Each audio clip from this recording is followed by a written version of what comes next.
Ķepu patruļu stāsts.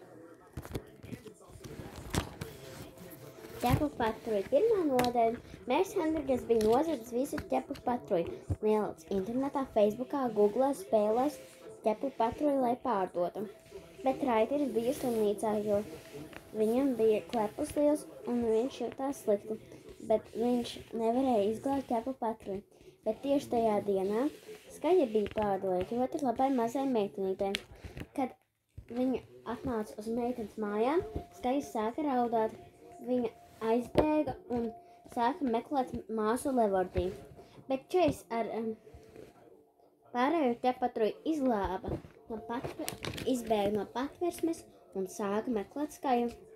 Otrā nodaļa, bet Skaja jau bija tikus līdz māsai, bet Levordī nebija mājās, jo meklēja pārējos kucēnus. Raiders bija atvedis mazo ķepu patruļu un miljonu, kurus Raiders bija izglābs no patversmes.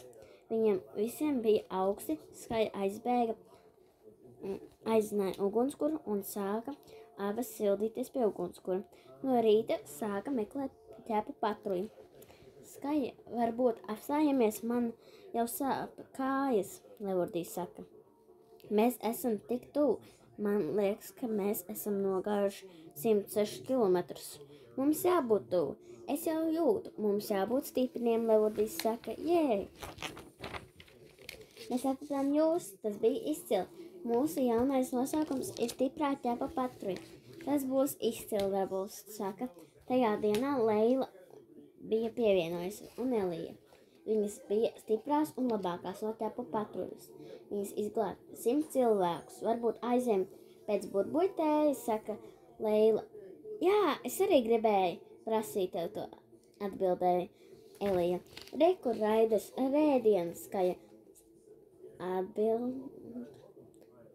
saka. Bet mēs gribējam ar jums atnākt uz parku, atbild Čejs.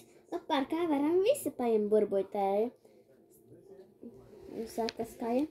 Bet suņi nedrīkst burbuļtēju. Strīds parkā. Sākās strīds parkā. Es saku, ka mēs varam, atbild Skaja. Tagad nav laika strīdēties. Liela bumba krīt virsū. Mums tas ir akmens ar uguni. Tas nebūs labi. Jābūt mieram. Tas ceļās augšā, atbild Rokijs. Viss labi, es to zinu, atbild Skaja. Ķepu patruļu uz ūdeni. Ķepu patruļu uz posteni. Raiders sauc. Skaja, tu uzliec ūdeni. Uz akmens. Šīs kucēns lidos. Rokij, tu sadalī.